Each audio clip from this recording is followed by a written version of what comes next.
नमस्कार, debate live में आप सभी का बहुत बहुत स्वागत है। मैं आपके साथ रोहित रंजन। प्रधानमंत्री नरेंद्र मोदी ने अपने भाषण में मुस्लिम आरक्षण को लेकर एक बार फिर से ये कही है कि एससी, एसटी, ओबीसी के हक को मार के कांग्रेस मुस्लिम आरक्षण देना चाहती है। और इसको उन्होंने साबित करने के लिए राहुल गांधी का 2012 का दिया हुआ एक बयान का वीडियो जारी किया और ये बताया कि किस तरह से एससी, एसटी और ओबीसी का हक कांग्रेस मारना चाहती है। क्योंकि उस बयान में राहुल गांधी ये कहते मिलते हैं कि मुलायम सिंह ने भी मुस्लिमों को आरक्षण नहीं दिलवाया, लेकिन कांग्रेस की अगर सरकार बनती है तो मुस्लिमों को आरक्षण दिलवाया जाएगा। अब ऐसे में सवाल यह है कि क्या वाकई मुस्लिम आरक्षण का मुद्दा आखिरी 2 चरणों में बीजेपी अपने फ़ायदे के लिए देख रही है? उनको ऐसा लगता है कि इसका एडवांटेज उनको मिलेगा और ये जो स्थिति है कांग्रेस के लिए, जो कांग्रेस मुखर होकर कुछ कह भी नहीं पा रही है, इसे बार बार सामने रखकर कांग्रेस को बैकफुट पर धकेला जा सकता है। हालांकि ये नया नहीं है, इससे पहले भी कांग्रेस ने दरअसल आंध्र प्रदेश में ये कोशिश की थी कि वहाँ पर मुस्लिम आरक्षण लागू किया जाए। और ऐसे ये भी नया नहीं है कि हमारे देश में मुस्लिम आरक्षण लागू ना हो। मुस्लिम आरक्षण हमारे देश में लागू है। 36 ऐसी मुस्लिम जातियाँ हैं जिनको केंद्र की तरफ से मुस्लिम आरक्षण मिल रहा है ओबीसी खाते में। इसलिए बहस ये है कि कौन भ्रमित कर रहा है। तो चलिए मेहमानों से मिलते हैं बिना देर किए। अनुजा कपूर हमारे साथ जुड़े हैं, बीजेपी की प्रवक्ता हैं। अनुराग भदौरिया भी हमारे साथ थोड़ी देर में जुड़ेंगे, समाजवादी पार्टी के प्रवक्ता। दानिश कुरैशी हमारे साथ हैं, AIM के प्रवक्ता हैं। NK सिंह हैं, सीनियर जर्नलिस्ट हैं। बहुत बहुत स्वागत है आप तमाम मेहमानों का। NK सिंह जी, क्या मेरी आवाज़ मिल पा रही है आपको? हाँ, मिल रही है। मैं वही समझना चाह रहा था कि प्रधानमंत्री ने जिस भाषण को रखा और ये वीडियो एक शेयर किया, ट्वीट जो किया है, जिसमें मुस्लिम आरक्षण को लेकर राहुल गांधी का वो बयान आ रहा है, 2012 का वो बयान है कि मुलायम सिंह यादव भी 3 बार मुख्यमंत्री रहे, मुस्लिम आरक्षण को लागू नहीं किया, लेकिन हम आएंगे तो लेकर उसे लागू करेंगे। ये किस दिशा में ये पूरा मुस्लिम आरक्षण जा रहा है? क्या इससे बीजेपी को एडवांटेज मिल रहा है और कांग्रेस के लिए अभी फिलहाल कुछ बोलते बन नहीं पा रहा है? नहीं, एक बात तो है कि मुस्लिम आरक्षण, या आपने सही कहा आपने इंट्रोडक्शन में कि आंध्र प्रदेश में राजशेखर रेड्डी ने इसको शुरू किया था और एन इलेक्शन के टाइम में मुस्लिमों को आरक्षण दिया था। वो जानते थे कि हाई कोर्ट से ये खारिज हो जाएगा, लेकिन मुस्लिमों के वोट के लिए कर रहे थे। अभी भी कई स्टेट्स पे ये चल रहा है, लेकिन आज हिंदू कंसोलिडेशन जहां पे खड़ा है, कोई राजनीतिक पार्टी और वो भी कांग्रेस जैसी ये हिम्मत नहीं कर सकती है कि मुसलमानों को आरक्षण देने की बात सोचे, क्योंकि जो कन्वर्सली जो रिजल्टेंट नाराजगी हिंदुओं में होगी, कांग्रेस बर्बाद हो जाएगी। तो पॉलिटिकली ये टेनेबल नहीं है, ये बात मोदी जी भी जानते हैं और जनता भी जानती है। लेकिन कांग्रेस के कुछ राज्यों में ये कोशिश पहले हुई है। दूसरा ये है कि अगर मान लीजिए कि उनको देना है तो धर्म के आधार पे आरक्षण वैसे भी नहीं दे सकते, कॉन्स्टिट्यूशनली टेनेबल नहीं है। लेकिन अगर मान लीजिए कि उनको करना है, जैसे उन्होंने कहा कि भाई जिसकी जितनी हिस्सेदारी संख्या भारी उसकी ये आरक्षण को लेके अगर कहा है, तब उनको ये लिमिट बढ़ानी। मान लीजिए कि कांग्रेस सरकार में आती है, जो मोदी जी का दावा है कि आएगी तो ये करेगी, तो वो लिमिट बढ़ाएंगे 50% की लिमिट को, जो इंदिरा साहनी केस में फाइनल 9 मेंबर बेंच ने दिया था, उसको वो 50% से बढ़ा के 67%, 85%, जो भी चाहे वो करें। लेकिन जो सबसे बड़ा खतरा आज के दौर में है, अगर आपने ऐसी कोई हिमाकत की कि मुसलमानों को आरक्षण, क्योंकि वो जमाने चले गए जबकि आप मुस्लिम वोटिंग करके वोट पाते थे और कंसोलिडेशन था ही नहीं, लोग जाति में बढ़ जाते थे, इसलिए बीजेपी को वोट नहीं मिलते थे। आज 1984 के बाद से जब राम मंदिर का आंदोलन शुरू हुआ और 89 में जब पालमपुर रिजोल्यूशन बीजेपी ने किया मंदिर को लेके, उसके और आंदोलन शुरू किया, उसके बाद से चीजें बदल गई है। तो कांग्रेस एक बहुत ही मूर्ख पार्टी कही जाएगी अगर वो इस दौर में आरक्षण के लिए कोई पिचिंग करती है। एग्जैक्टली, जितना मैं समझ भी पाया ना सर, ये इसीलिए तो उठाया भी जा रहा है, इस कॉन्टेक्स्ट को बार बार कोट भी यही किया जा रहा है कि मुस्लिम तुष्टीकरण की सियासत कांग्रेस किस तरह से करती है। खैर, मैं आऊँगा सर, वापस एक कमेंट लूँगा। सबसे पहले मैं एक बार अनुजा कपूर भी हमारे से जुड़ चुकी है, उनका एक रिएक्शन ले लूँ।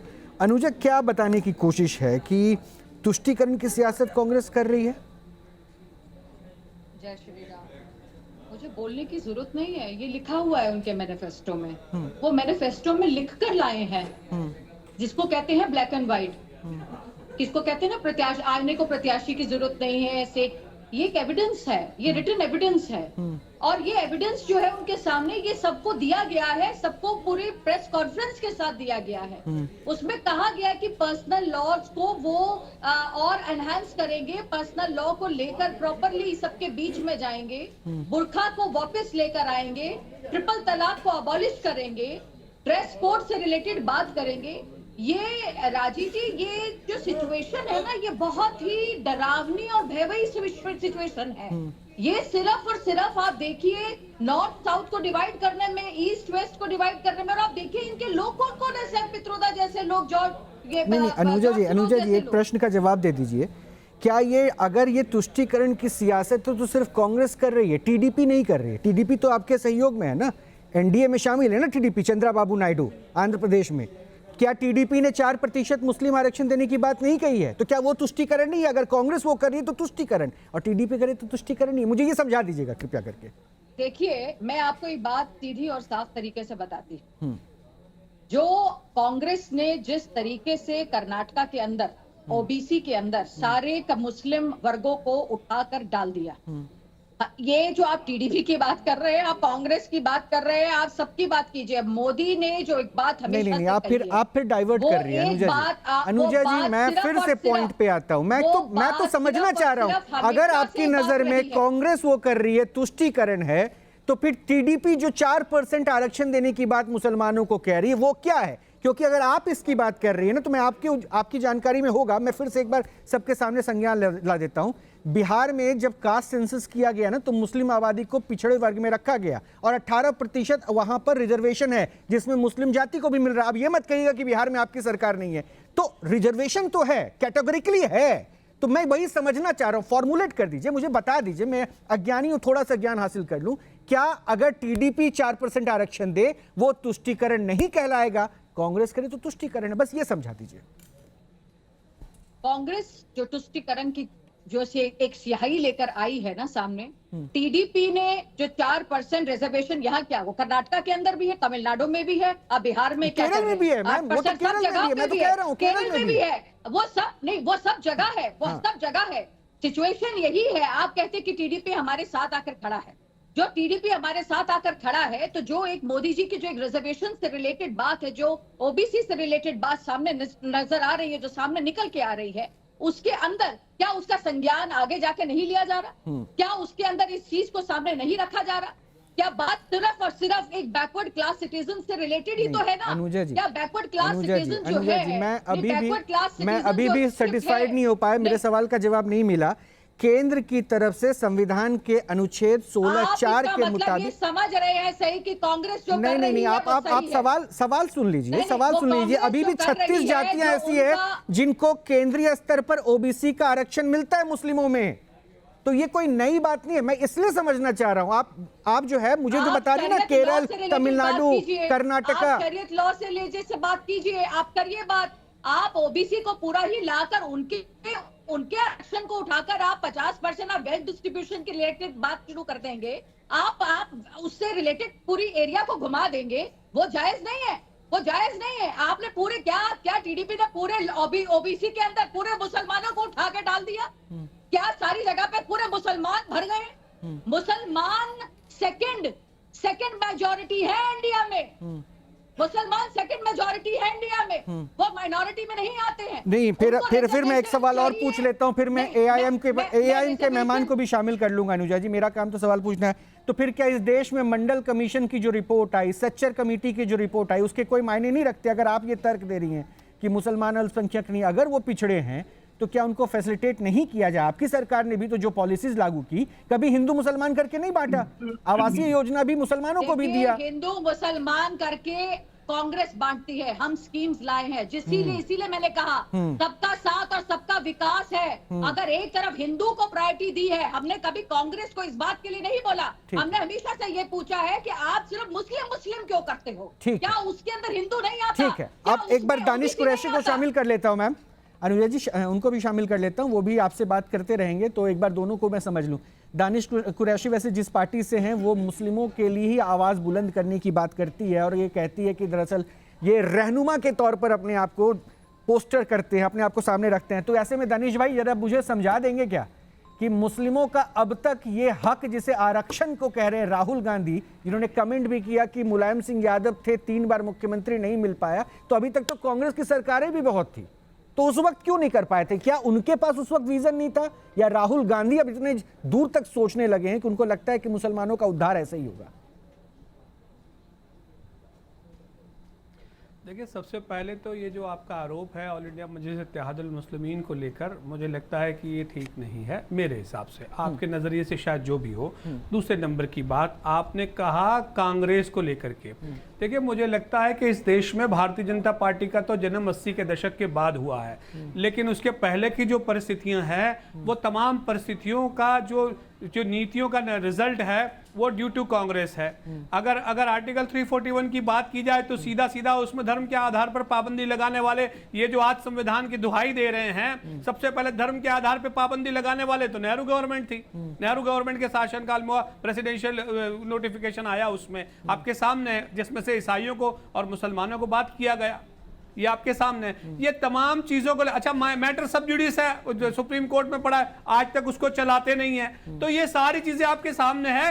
मुसलमान हमेशा से ही, चाहे कांग्रेस हो, चाहे सो कॉल्ड दूसरी कोई सेक्युलर पार्टी हो, और भारतीय जनता पार्टी के निशाने पे तो है ही। दूसरे नंबर की बात कि भारतीय जनता पार्टी के जो प्रवक्ता हैं उनसे आप एक बात पूछिए, अनुजा जी को अगर आर्टिकल 39 A, B और C अगर इजाजत देता है उसका, सुनिए आर्टिकल 39C स्वास्थ्य और विकास के समान अवसर देता है। जब ये समान अवसर की बात है तो ये अवसर किस आधार पर दिए जाएंगे? तो अवसर की अगर बात की जाए तो आप मुझे ये बता दीजिए कि आपके पास क्या पैरामीटर्स हैं, आप क्या उसका डिक्लासिफिकेशन करेंगे कि भाई रोहित को किस तरह से वो किया जाएगा और दानिश को किस तरह से किया जाएगा? तो इसका तो कोई जवाब नहीं है। सवाल यह है कि जितने भी कमीशंस जो बने हैं उन कमीशंस का आधार तो बेस्ड ऑन कम्युनिटीज ही है ना, और अगर वो आधार हैं और उनके आधार पर अगर कुछ बेनिफिशियरी दिया जा रहा है सोसाइटी के अपलिफ्टमेंट को, तो उस पर पाबंदी करने के लिए जिस तरह से भारतीय जनता पार्टी और top most leadership Bharatiya Janata party की और देश के प्रधानमंत्री पद पर विराजमान नरेंद्र मोदी जी जिस भाषा का इस्तेमाल कर रहे हैं, ये भाषा देश के नेताओं की कभी भी नहीं थी। अनुजा जी जवाब दे दीजिए जल्दी से।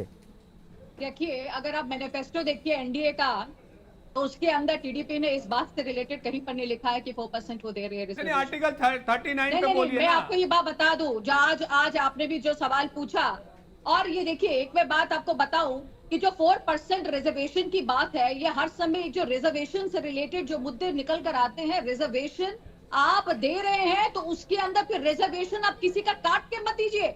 आपने अपनी रिजर्वेशन उठाकर सारी की सारी वो उठाकर आपने ओबीसी के कैटेगरी में डाल दिए, तो क्या वापस सिख, बुद्धिज्म और जैनिज्म वो कहीं नहीं आएंगे? का हिंदू कहाँ जाएंगे? तो अगर रिजर्वेशन की बात है तो आप ओबीसी से रिलेटेड से जो जितनी ओबीसी को मिलती है आप उनकी भी काट लेंगे। तो क्या 4% आपके तो केरला में भी आप दे रहे हैं, आप जहां हर जगहों पर आप कांग्रेस की सरकार है वहां सारी जगह पे आप दे रहे हैं। आप कॉन्स्टिट्यूशनली अलग कर रहे हैं ना, बिहार में भी ऑलरेडी कर रहे हैं इस चीज के, बिहार में भी दे रहे हैं अनुजा जी, बिहार में भी दे रहे हैं। तो बिहार में भी दे रहे थे। नहीं, अब आप सरकार में आ गए तो खत्म हो गया। अभी देखिए ऐसा है, अभी सरकारी आइन खत्म कुछ नहीं है। हाँ, तो फिर मतलब मिल रहा है ना फिर तो। देखिए बात ये नहीं है कि क्या मिल रहा है और कहाँ कट रहा है, बात ये है कि क्या आप एक साथ सबको देख रहे हैं? जल्दी से दानिश कुरैशी जल्दी से काउंटर कीजिए, मैं फाइनल कमेंट फिर एनके सिंह सर से लूंगा। अंदर आप एक साथ सबको देख रहे हैं? क्या बिहार की बात आप कर रहे हैं जहां पर आप ये पूछा कि आप पैरामीटर्स बता दीजिए, अपलिफ्टमेंट का प्रपोजल प्लान आपके पास क्या है, तो उसका जवाब नहीं दे रही। मुझे ये जवाब नहीं दिया कि देश के प्रधानमंत्री पसमानदा की बात करते हैं तो आर्टिकल 341 में दानिश कुरैशी को इंक्लूड क्यों नहीं करते? मैं भी बूचड़खाने, मेरा भी बाप दादा बूचड़खाना चलाया करते थे, तो हम पसमानदा थे, तो हमारा हक क्यों वायलेट कर दिया गया? और मैं कहता हूँ कांग्रेस ने कर दिया। और अगर देश के प्रधानमंत्री इतने मतलब वो है हितैषी हैं पसमानदाओं के, तो क्या दानिश कुरैशी को उसमें इंक्लूड करेंगे? और नहीं करेंगे तो क्या संविधान का हनन नहीं है? क्या मोदी जितनी स्कीम्स को लेकर आ रहे हैं, क्या उसके अंदर हमने कभी भी किसी का हक मारा?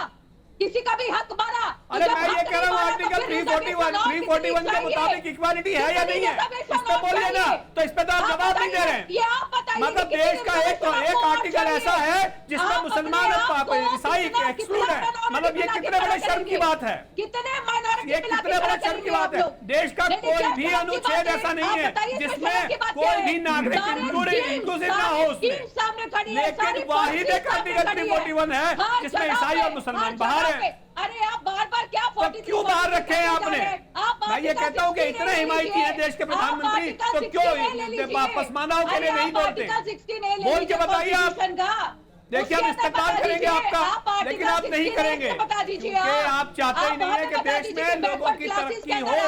आप सिर्फ चाहते हैं देश में सब इलेक्ट्रो वोट आपको मिले और सिर्फ आप अपने जो दोस्त हैं कॉर्पोरेट जो है सिर्फ उनको अपना बेनिफिट पहुंचाना चाहते हो। आम आदमी की आपको जरा भी फिक्र नहीं है। नहीं, तब आप कहाँ थे आप लोग? नहीं, बिल्कुल नहीं है, बिल्कुल नहीं है। अगर है तो आप जवाब दीजिए। आपके पास कोई जवाब नहीं है। आप बताइए, आपके पास ब्लूप्रिंट क्या है बताइए। कहती है दलित मुसलमान पिछड़े आदिवासियों के अपलिफ्टमेंट का क्या प्रोग्राम है आपके पास? कुछ भी नहीं, जीरो। खास करके मुसलमानों के लिए तो कुछ भी नहीं है आपके पास। प्रेसिडेंट ही आदिवासी है तो मुझे बताइए ना, आप कैसे मुझे ये तो बताइए कैसे अपलिफ्ट करेंगे आप? ठीक है, चलिए मैं एक बार एनके सिंह के पास चल रहा हूँ। एनके सिंह के पास चल रहा हूँ। अनुजा जी हो गया। अनुजा जी, मैंने इसलिए वक्त दे दिया था, आप लोग सब अपनी अपनी बात रख दीजिए। एक बार एनके सिंह साहब से भी समझ लूँ क्या सियासी मजबूरी है, क्या अपलिफ्ट करने का प्लान होगा? क्योंकि वैसे जो भी अगर देश में योजनाएं चली है ना, तो वो हिंदू और मुस्लिम के आधार पर बांट के नहीं चला। अगर प्रधानमंत्री आवास योजना है तो मुस्लिमों को भी घर मिला, जो जरूरतमंद उनके पास घर गया, हिंदू को भी घर मिला। लेकिन एनके सिंह साहब, अभी मैं उसी प्रश्न के वापस लौटता हूँ। हमारे देश में जो 36 ओबीसी आरक्षण की कैटेगरी में मुस्लिम की जातियाँ हैं, वो आज तो है नहीं। फिर मैं वही पॉइंट रख रहा हूँ, सच्चर कमेटी, मंडल आयोग, जस्टिस रंगनाथन मिश्रा कमेटी, ये सब क्या बनी थी? अगर ये कहा गया अपलिफ्ट करने को, तो उसी के आधार पर तो ये सारी चीजें हुई हैं। आज मुस्लिम आरक्षण पर इतना जोर क्यों दिया जा रहा है? इसलिए क्योंकि आंध्र प्रदेश का एक एग्जाम्पल सामने है, और अगर ये चीज टीडीपी कर रही है तो फिर वो क्या कहलाएगा? जरा आप जो समझ पाए इस डिबेट में उसको जरा कंक्लूड कर दीजिए। हाँ, देखिए इसमें रोहित बहुत सिंपल सी चीज है कि ये 15(4)(16)(4) इनेबलिंग प्रोविजन है जिसमें nothing shall prevent state from making any law pertaining to advancement of socially and educationally backward classes of citizens and scheduled caste and scheduled tribe. Right. ये उस भाषा है। ये दोनों।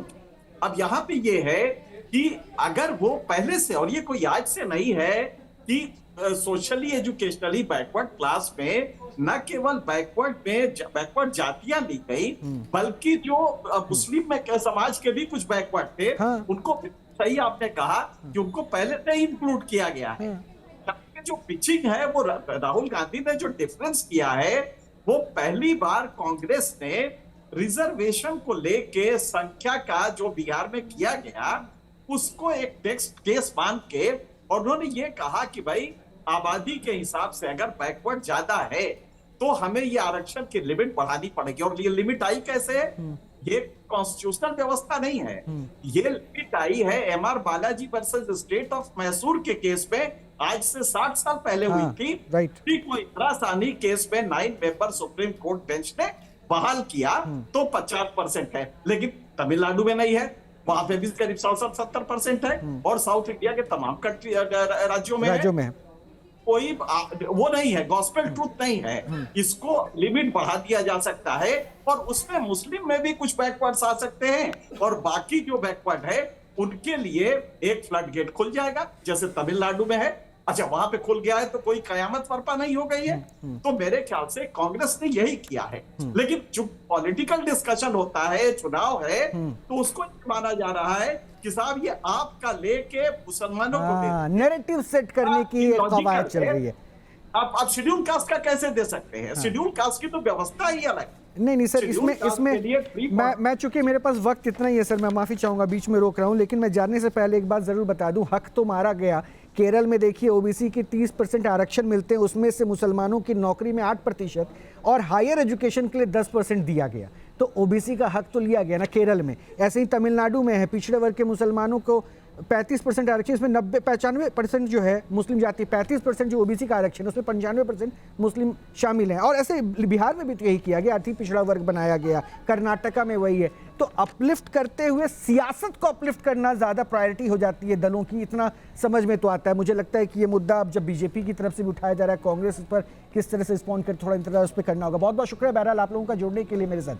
अभी के लिए इतना ही।